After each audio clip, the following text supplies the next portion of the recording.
Welcome back to the Lessons from Sports podcast. I'm your host, Wayne Partello. And throughout your life and throughout your career, you have these moments when you meet somebody, you'll just never forget that moment of the first meeting. And Mark Fine, who is now the CMO of the Baltimore Orioles, he and I had one of those experiences where we just clicked. It just connected, and we've been friends ever since. And bump into each other at industry events and through the journey. And then now, fast forward to his return to Major League Baseball. I love his story as a kid who actually interned for the Baltimore Orioles, went about and did all these amazing things in his career to then one day have the opportunity at his dream job to go back and be the CMO of his childhood team and the team he first interned for. Mark is a great guy, and I know you're going to enjoy this conversation. So here it is.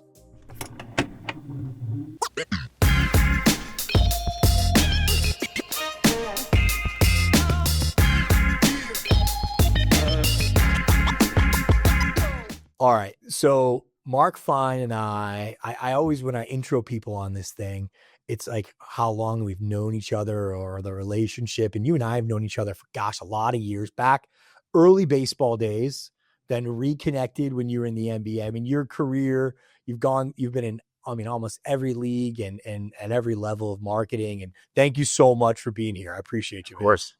Thanks for having me. Easiest way to get started is just sort of take us through your career progression, where you started and what you're doing today. It gets longer and longer. Obviously, we're not getting younger, older, the story has really aged a bit the last few years, but I feel incredibly fortunate to be in this industry and to meet great people like you, Wayne, and to have worked with you for a while and gotten to know you during my baseball days. Earlier on. For me, I went to American University. I interned at the Baltimore Orioles for 10 months here. Okay. And I absolutely loved it. I was a PR guy at the time. I was able to get my first job in minor league baseball at the single A affiliate of the Orioles, the Frederick Keys. They were owned at that time by Comcast Spectacor out of Philadelphia. Okay. So I did 3.5 years with the Keys. Then I did 2 years in Philadelphia. And I moved into kind of the marketing side over from PR. And I did all the marketing. I worked in a department that did all the marketing for everything other than the Sixers and Flyers over at Wells Fargo Center. I think it's called Xfinity Mobile Center now. They just changed that name. And then Comcast moved me, now the iteration then was called Global Spectrum. It's now Oakview Group. They moved me to Norfolk, Virginia, where I did 2 years there at the venue at Old Dominion University. So I spent my 20s with Comcast Spectacor and really cut my teeth and learned a lot. I never got an MBA, but that I would tell you was my MBA. And then I did 4.5 years with the Harlem Globetrotters. I worked remotely here out of Baltimore. And tackled some of their a good number of their North American shows, and my job was to drive ticket sales to those events. And then I got a call from the New York Mets through Turnkey Sports. Caroline Savini had given me a call about that one, and I was, the Mets were looking for somebody who hadn't worked at a team necessarily before, and I was very fortunate to get that job. I worked for the Mets for 6 years. Then moved over to the Brooklyn Nets for 2 years in the NBA, as you mentioned. And the owner of the Nets was a big lacrosse guy, and he moved me to Vegas, where I started a National Lacrosse League team with his co-owner, Wayne Gretzky. And I was employee number 1, and we started it from scratch. Amazing. And I did 2 years there and completed the first season. And then I moved over to Professional Bull Riders, where I was there. I know, wild, right? And I actually worked out of UFC's corporate offices in Las Vegas because, as you know, they're part of the TKO group now. Mm-hmm. So I was able to work out of UFC as a satellite office. And then, about 9-10 months ago, I moved over to the Baltimore Orioles and kind of went full circle from being an intern here back in my college days to coming here as the head of marketing. And it's been a great ride. Yeah, that is when people talk about wanting to work in sports, that is it's one of the reasons I was so excited to have you on the podcast, because your journey and progression, right? You continue to grow the whole time. I know since we've become friends, riding, as I always like to say with my friends, riding shotgun through your career, especially as like, even when I was on the team side, I felt like I was a friend and a confidant and you start to become that, you start to enjoy that. That's why I got into the consulting side, because that's something I really enjoyed with people. But then fast forward even through now of just having those conversations and watching your career, you always striving for that next challenge and the thing.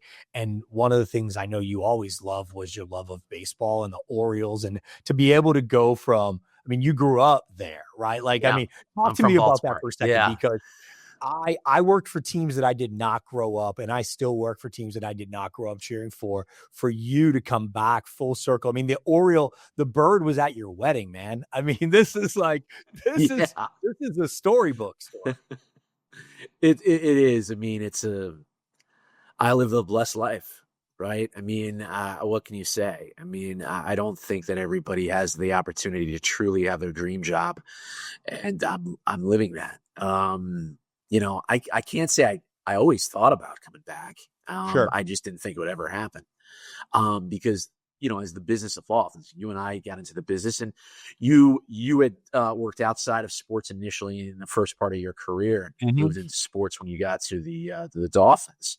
I think, it's, you kind of go where your career takes you. I mean, again, I point back early in my career, I didn't grow up dying to market Sesame Street Live. But I did that, and I learned, and actually I learned a lot doing that, because I really saw the value that families have and wanting to attend wholesome events, Right. and learned how to communicate marketing messaging to moms who are looking to take their kids to a wholesome event. So, for me, I just kind of went where life took me. It comes with its challenges, particularly on the family side. Again, I've moved my wife and family six times. A lot of people in sports have done that. It's not easy. It comes, you're moving your life for your work, and work is just one part of your life. So, it certainly comes with its challenges, but I think I have enjoyed each experience that I've had, and each of the different demographics and psychographics of audience segments that I've had the opportunity to work with. Well, yeah, and I know, like, you've definitely seen every gamut, like the spectrum of fan bases, and from the PBR and the Pro Bull Riding Tour, to the kids at Sesame Street Live, but then also, the NBA. I remember you and I talking. You guys were not just a local team with the Josiah ownership group. You guys were a global entity, and the work. I remember we were in Vegas at a conference, and you're like, I have a conference call at 2:00 in the morning that I have to, right? Like, I remember that being like, that is crazy. Like, if XYZ happens, we've got to be ready to launch a whole campaign overseas. Yeah, well, it was really an interesting time with them, because I learned a lot about marketing in Asia, and particularly in China. And the owner's connection, obviously, having co-founded Alibaba. So it was really, it was not something that I had experienced doing prior to that job. And I really learned a lot about from an international marketing perspective, and the differences in culture, and just even something as simple as our advertising campaign. The Nets were there in October of 2019, which is a pretty famous trip now, because we had a lot of these things planned from a content perspective, and things happened, world events wise, and a lot of that had to be canceled. But it gave me a really good lesson into both international marketing and marketing to China itself, the mainland itself, and that was a really interesting and fun experience. Well, it's funny when you go back through your career. I know when we chat about it, you look at experiences that you got along the way that you weren't ready for, but it wasn't the end of the day. It wasn't the end of the world. It was like, okay, we're going to figure this out, That's and right. being in positions and, you know, understanding that if you can be a student of the game and be open to learning and not pretending like you have all the answers, especially as you get into leadership positions, Yeah. that's one of the biggest mistakes people make. It is, and that's the thing. I mean, look, just because you're, as you're growing your career and you're good at doing, doesn't necessarily mean you're necessarily built to lead. And that's been Mhm. something that, I still try and learn to this day, is how to be the best leader for our team here at the Orioles, and the best mentor that I can be to put people in the best position to succeed. Uh, Again, like anything, it's not necessarily easy, but I'm humble in the sense that I know that I'm not going to be the smartest person in the room Sure. most of the time, and I want to put myself around people that uh, are smart and creative and driven, Yeah. and have this desire to really go beyond the standard, and that's something that's important to me, and qualities that I look for in my coworkers. Yeah, and you've done big and small, like in a startup mode, employee number one, you have no choice but to be the leader. Yeah. You know, you're bringing a crew together. What's the biggest difference that you found from that experience in Las Vegas, where you did incredibly well and winning, executive of the year and all the accolades that came along with building a franchise and building it successfully to, marketing a global brand like that you've done a few times. It's funny because that was a different experience. It reminded me as close to my minor league baseball experience as I Right. recall, or being a director of marketing at a smaller arena like in Norfolk, Virginia. Because you had to run light, and you had to do. You not only had to lead, you really had a lot to do, and you Yeah. had to do things that were outside of the norm. I mean, as starting as employee number one, we were ordering office furniture. We were setting up our Right. front office. We were setting up our back office, so that we could pay people appropriately and have the right health benefits. So it gave me, an opportunity. I arrived there about a year and a half prior to the first game. And yeah, I mean, my father tells me it was me and my phone that walked into Vegas, and we didn't have a whole lot. We Right. we worked together to build a team there, and get people on our staff and in our market believing in the brand that we were trying to build. Um, I do believe, and I'm sure, Wayne, you have your own take. I'm sure you believe the same thing. There's not as many marketers in these, in the number one seat, Right. generally speaking.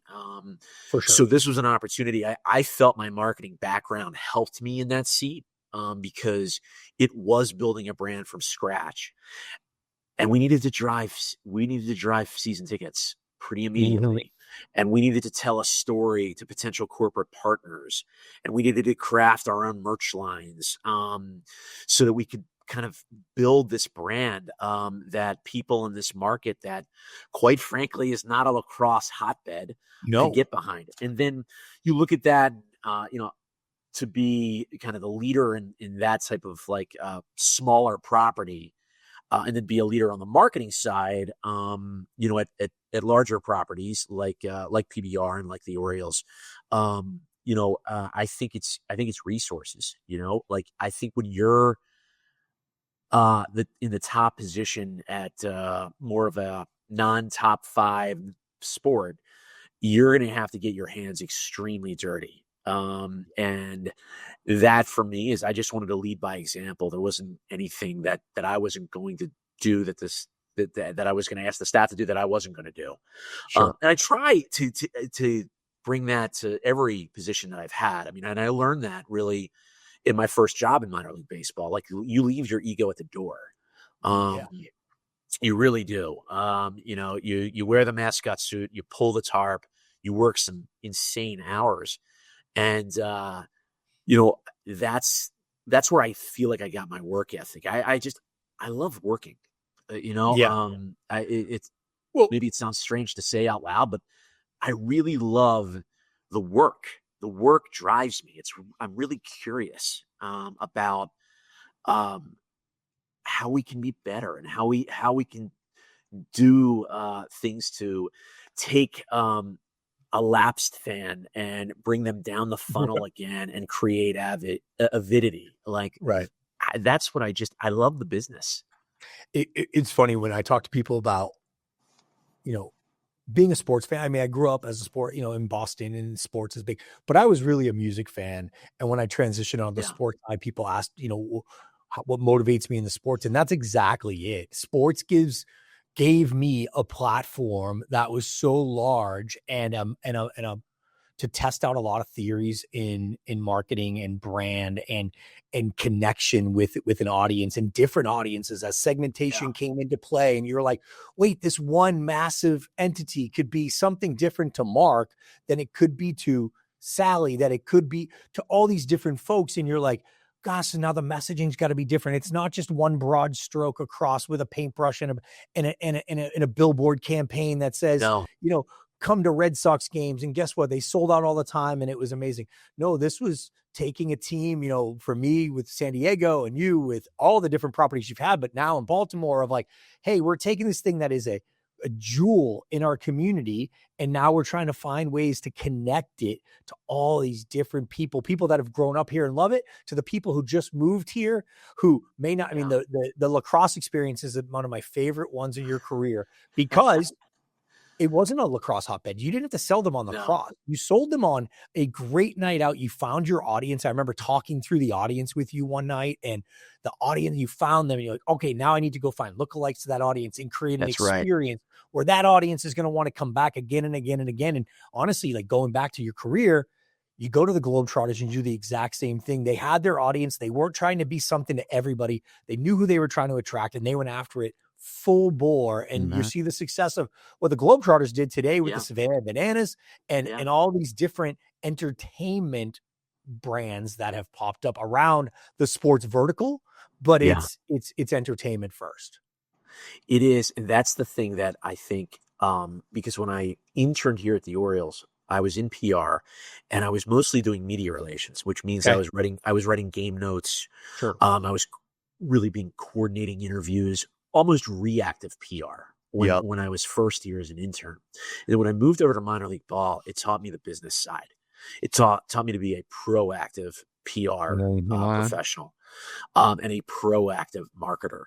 And that's this is entertainment. I mean, Wayne, there's the thing about sports, which makes it absolutely amazing to be able to work for a sports brand and in the industry, is that it brings people together from all walks of life. For sure. And here in 2025, 2026, there's nothing like that.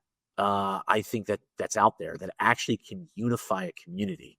There, and in my time at the Mets, you're in Queens, New York. Queens is the most diverse borough in the world. Sure. I mean, you have people from all of different backgrounds that are congregated together in this borough, and they speak the Mets in many different languages, and Right. their relationship to the Mets unifies an entire city Mhm. and community. And that's what I think is so special about being having the opportunity to be a marketer for these types of brands that we work with.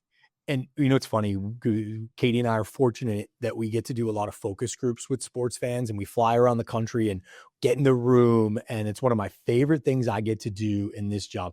Everybody wants to talk about the entertainment stuff that I get to do and all the fun and the video shoots and all that. Yeah, That's great. Like, I love that. But there yeah, is something special about getting in the room with actual fans and hearing real feedback, real that's thoughts, right. what it means to them. I was in a market and this fan was telling me about the buses that she and her son take to get to games. And they go to at least one game a homestand and they take bus after bus, and they go down, and it is part of their journey together. The two of them, and they're, by the way, both in the session. So we got to hear from mom and we got to hear from the son, and he was about 12 years old, and he talked about what that journey and what that process and what that team meant to them and the experience. And you think later in life, I now know you and I grew up like going to games, and I tell the story all the time. I got to go to one game a year at Fenway Park, and I could literally draw you a picture of it today. I could tell you where I remember one experience so vividly, like sitting in the upper deck in right field and screaming a player's name. We got there. We were first ones through the gate, and we were sitting at bat. We did everything.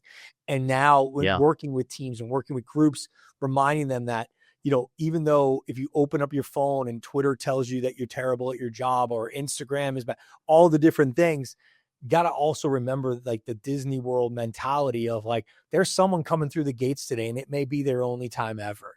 And it may be the only time. They may have saved up for several years for this experience. And it is on us to ensure that they have this magical moment, and hearing from them is just so powerful and really makes a difference. Well, it's funny. I in reading SBJ, I saw that the Packers have, today this is somebody's bucket list. That is so powerful because today somebody is visiting the ballpark for the first time. And this is something that they're going to remember forever. And you now steward the brand and the entertainment of one of those venues. I mean, Oriole Park at Camden Yards. I mean, maybe I'm biased, but growing up, I remember when, the Larry Luke, I'm a Larry Lucchino fan, right? And I told you, growing up in Boston, that was the gold standard in turning a franchise around, and getting to go work with the San Diego Padres, which was Petco Park was a ballpark that Larry built and designed. To come out to Camden Yards and see what does that mean to you being a kid growing up there. And now, you're walking into that place every day, responsible to ensure that the next generation of Mark Fines is connected to that brand the same way you were. I mean, that's unbelievable. It means it just means an incredible much to me. I mean, it's just the Orioles were such a deep part of my life as a kid growing up. And the affinity that I had for the team, I see in many fans here. I know how deep rooted this team is with this community and vice versa. And I understand how special of a place Baltimore, Maryland is. It is a different kind of town. It's known as kind of Smaltimore. I mean, we're the number 29 TV market, so we're not a large market. And people generally know each other in this market. And I mean, I was amazed walking around the park how many, like, you had just moved back and you were seeing friends from childhood. It was wild, man. I would think I have to admit, I thought to myself, God, what would it be like if I went home to Boston to work for a team? Not that I would, but that I live in paradise, but that that's a pretty cool feeling, like to walk around your hometown. It was, and it's funny because again, you were with me too, a few times during the 2025 season, and I felt that it was a really that I had really big shoes to fill. I really this is an important job in a place that with a team that means so much to so many people. And it's so personal to them.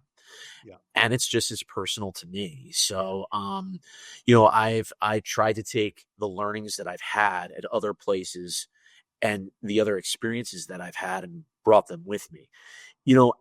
If I had stayed here, I don't think that I would have, because I wanted to. When I was an intern here, I was at my dream job. I was at my dream internship. I didn't want to walk away.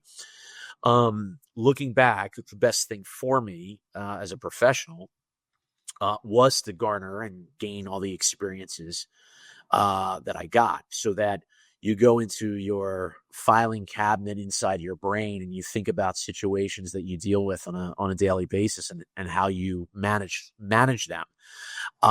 And you think back to, I experienced something similar to this. And that's where you bring that experience with you to the position that I think helps me from time to time.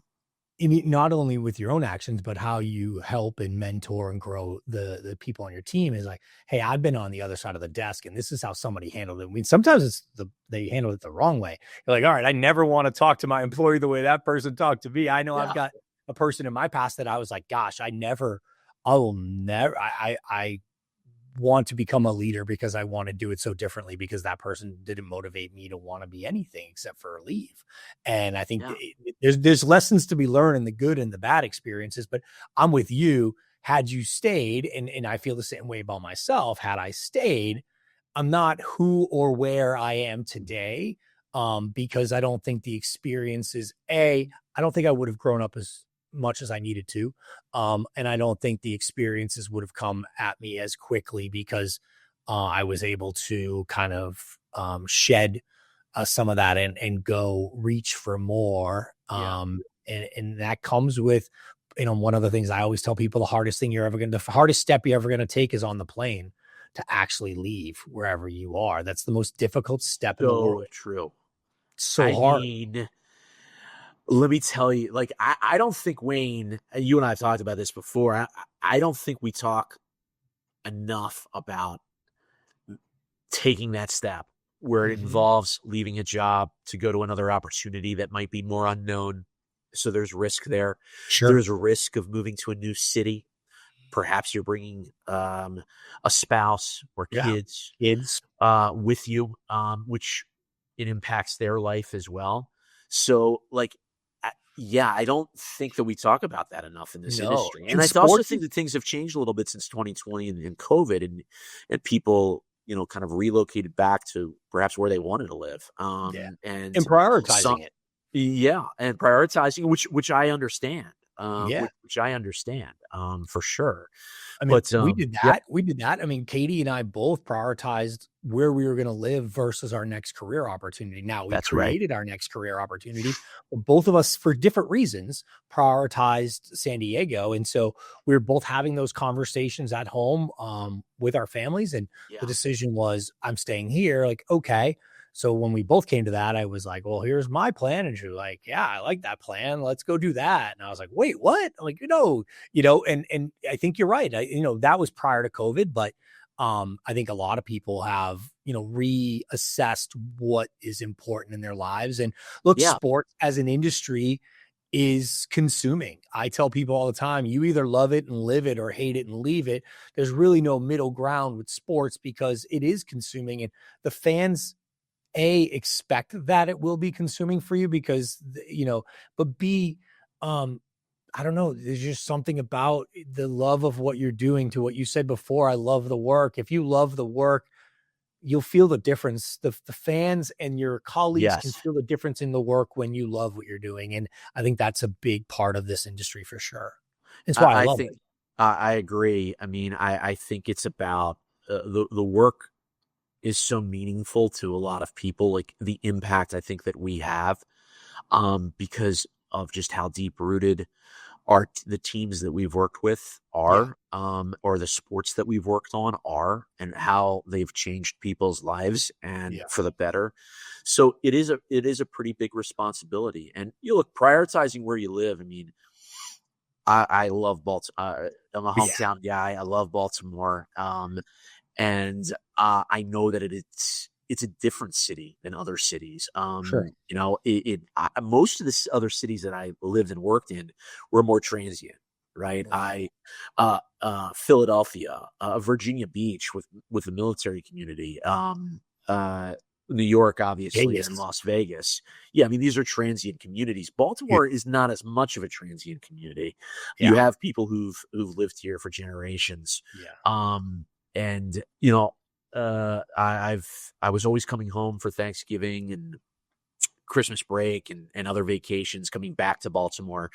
And again, always respected what make, the intricacies that makes this town, and every town has them.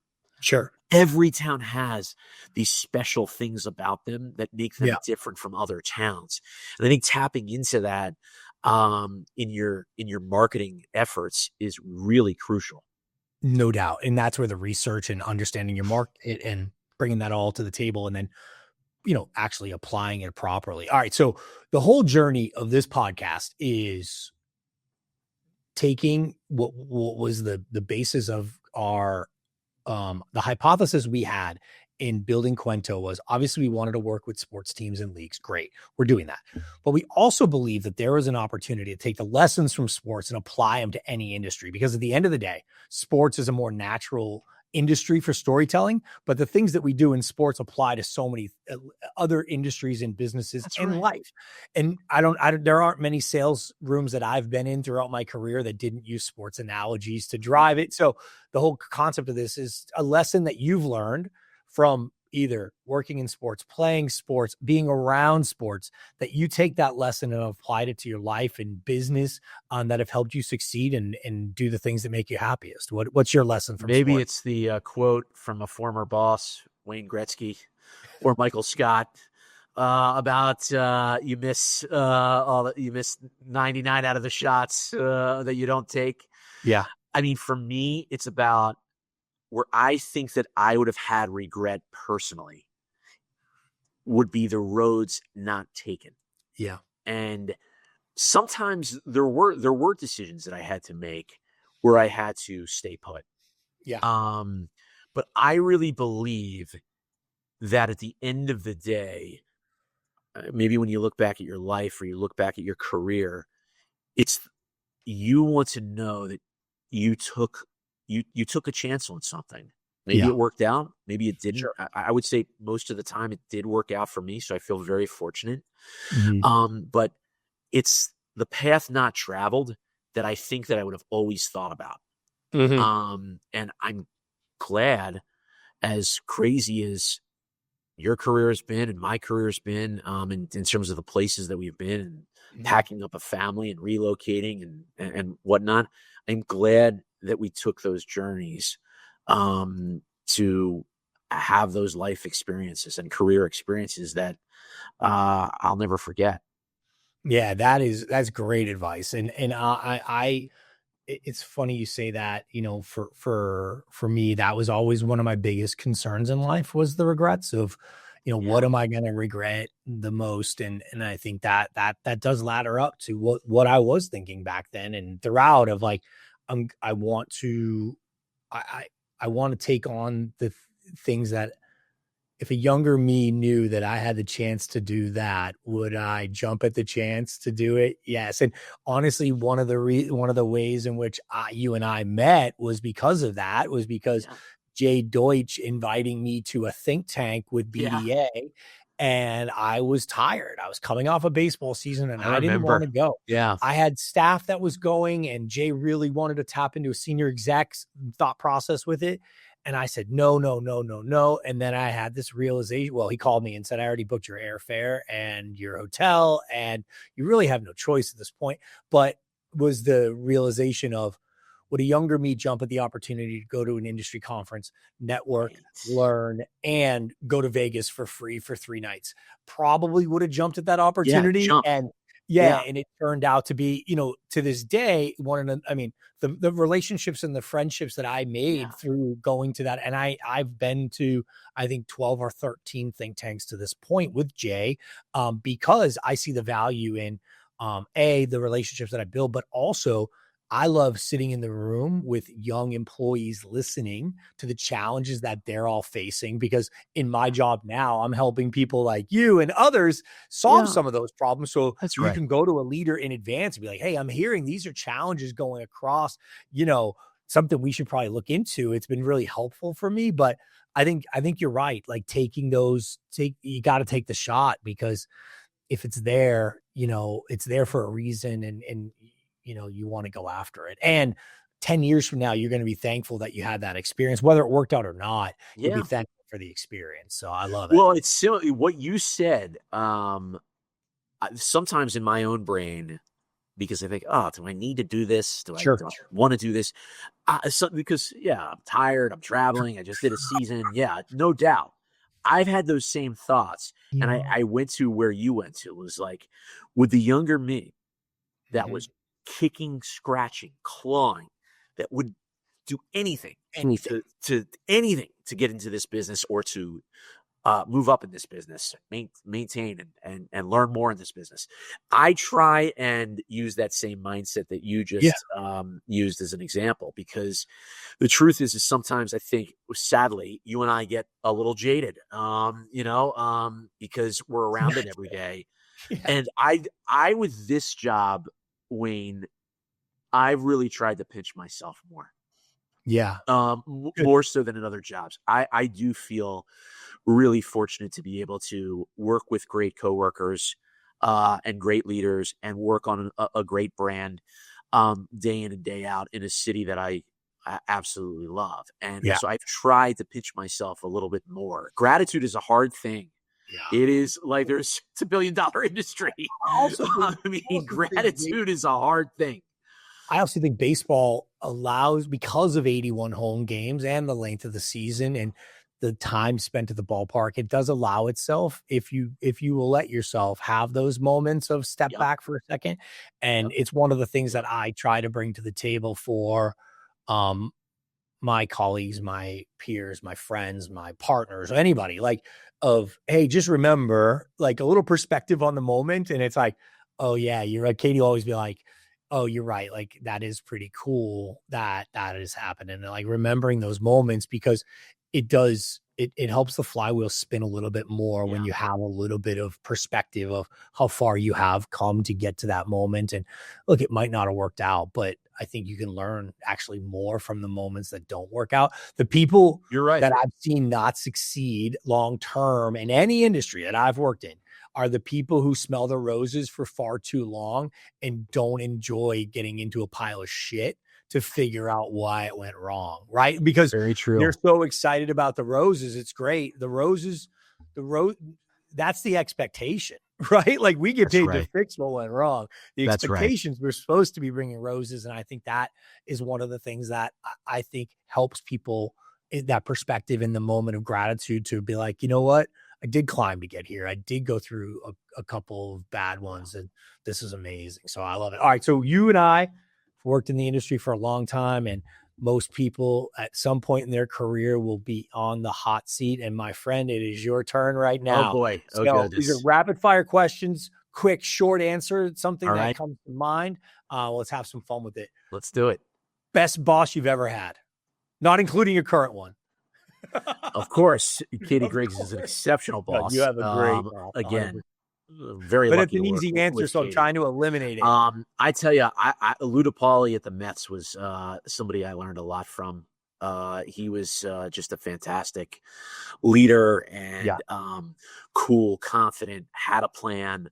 Lou is somebody that I really looked up to and continue to look up to. Love it. You lived in Vegas for a couple of years. Yeah. Where was your favorite place to hang out in Vegas? Well, locals don't go down the Strip. I know, right? So, for me, we lived in Summerlin, and that area downtown Summerlin, just the cool part about Vegas is it's sunny 300 plus days a year, and it's generally, pretty good weather, pretty good warm weather. So hanging out in downtown Summerlin and going out with our family there was always a lot of fun. Love it. Favorite concert you've ever been to? Well, my first concert, I've got a really good first concert. Okay. Because it was Michael Jackson and the Jackson 5 reunion tour. No way. Yeah, I was 5 years old in RFK Stadium. That's incredible. And I dressed up, Thriller had come out. And I dressed up as Michael Jackson for Halloween. And my mom still has the Thriller red jacket. And I do remember, there's not many things you remember that early on in life. I do have little glimpses where I remember that concert. That's amazing. So, I'm lucky. I have a good first concert story. That's amazing. I love it. Favorite campaign you've launched? Good question. I feel like, I'm going to look. I'll mention a couple. It's funny because I'll go back into the time machine a little bit. That I was mentioning Sesame Street Live before, and we got around an Elmo for President campaign to promote the upcoming show at our local market, and it was pretty awesome. And then I go to like N1 Mixtape Tour.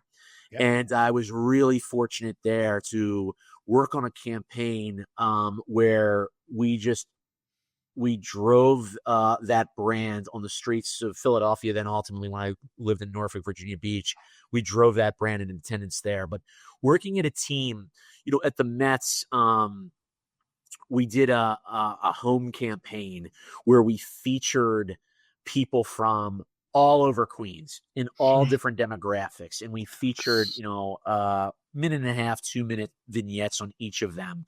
Sure. About what made them special. We featured a young lady who had lost her father. She went to West Point, and she would bring somebody from the military and honor that person in those seats in her 20-game plan.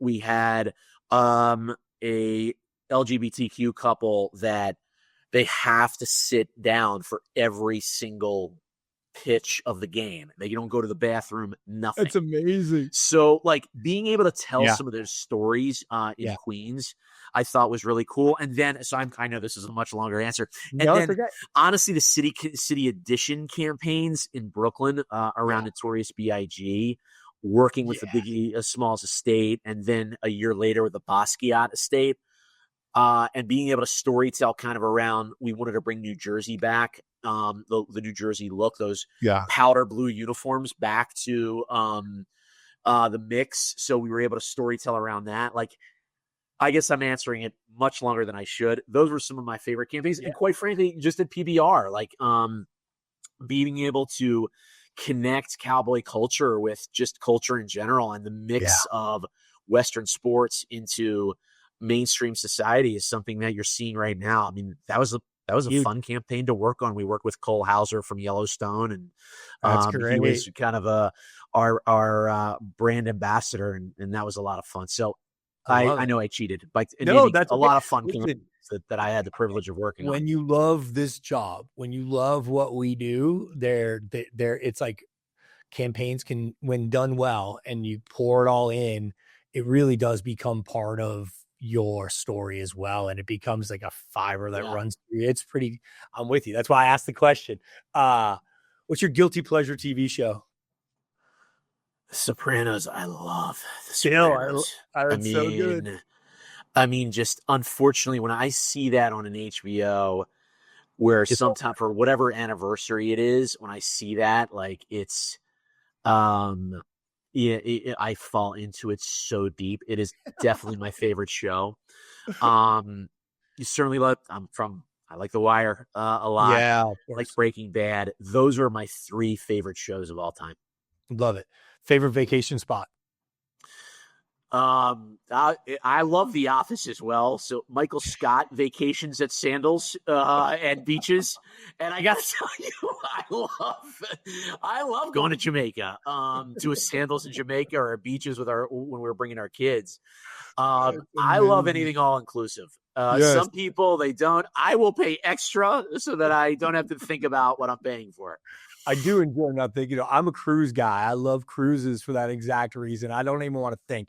When I get on, I'm done. I just go have fun. I do what I want. I enjoy it. I'm with you. I want it all included. I don't want to deal with it. No way. I hate feeling nickel and dime through vacation. It's the one time of the year where I just don't want to feel it. I love that. Favorite car you've ever had? Well, I'm not a big car guy. Okay. Because I'm a believer. Look, I follow Dave Ramsey. I'm a believer in point A to point B. Got it. So I've only had Hondas and Subarus. Amazing. And it just is, it's for me. It's not one of your things. That's so funny. One of my things. I just want to get from point A to point B, and I don't feel like we need a whole lot to do that.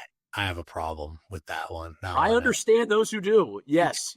I'm sure I could if I dug into it. What's your favorite part of Baltimore? Camden Yards is an easy one. So for sure. I always loved coming down here as a kid or in college and going to games. And sometimes I'd even go on my own to games. Nice. Little Italy is a really nice part of Baltimore. I have a Dude, I favorite loved it restaurant. there. I showed you those restaurants, right? Yeah. It was phenomenal. Yeah. Little Italy's really nice. It was great. And Yeah, I'm there's in a a second that one with you. I loved it there's a there. restaurant. I sent you to Yeah. Chiparelli's, right?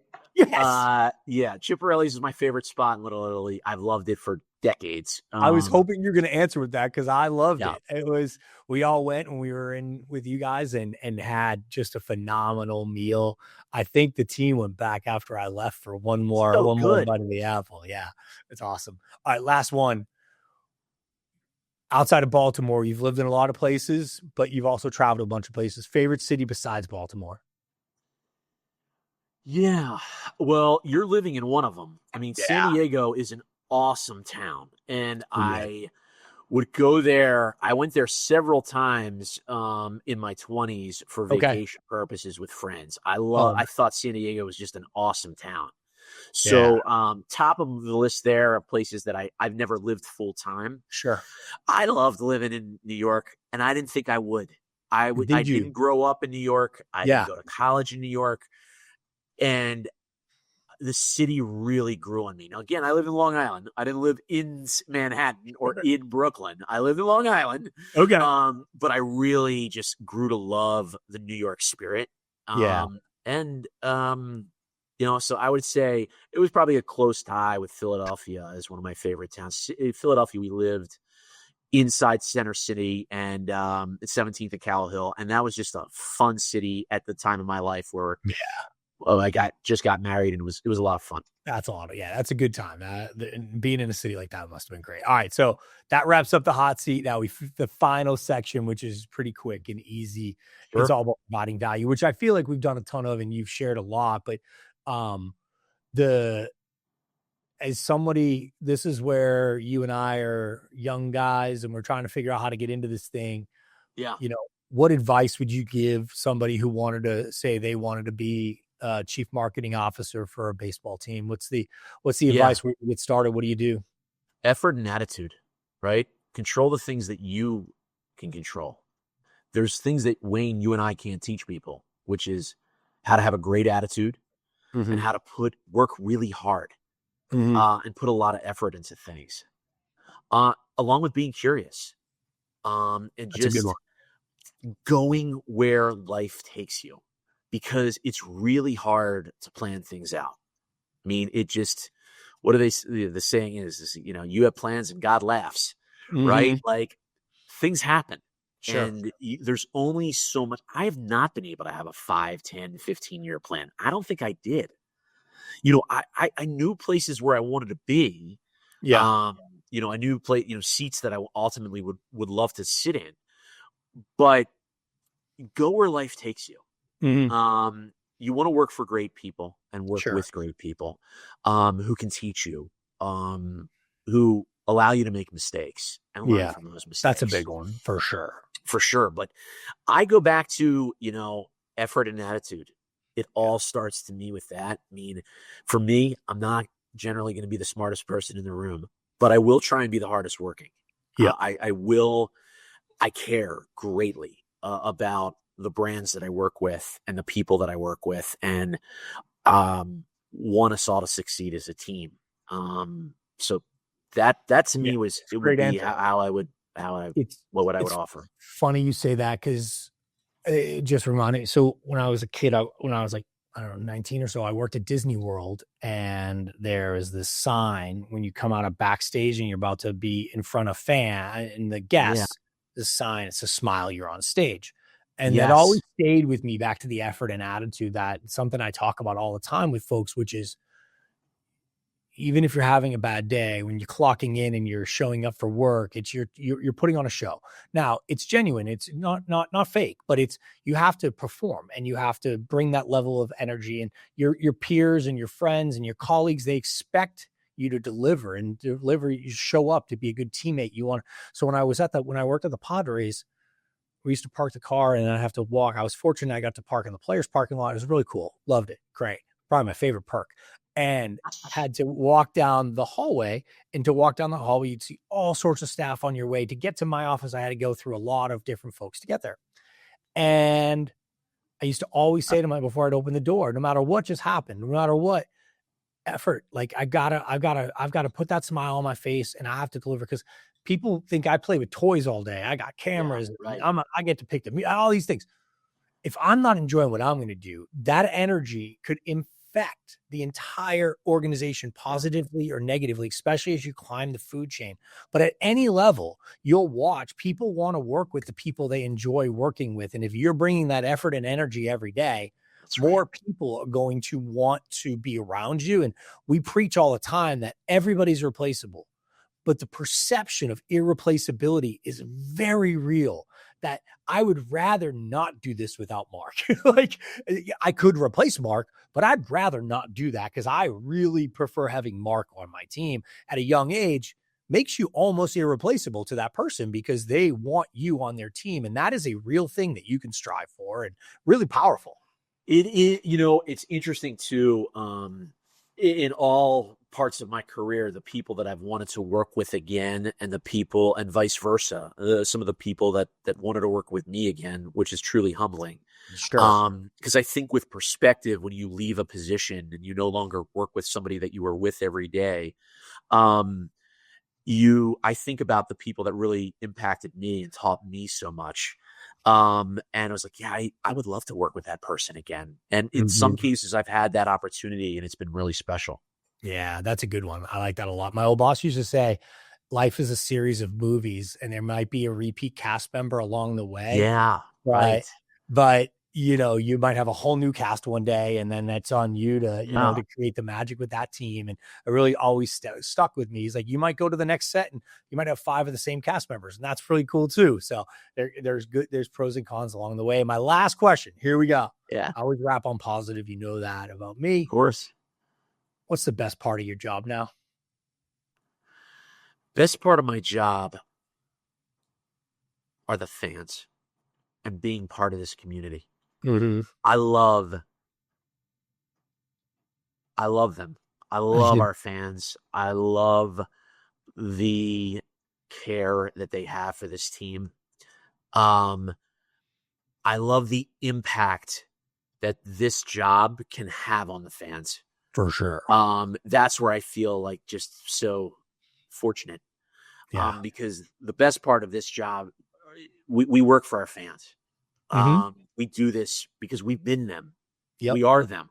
We are them. And we are them. And that's what's so special about this industry.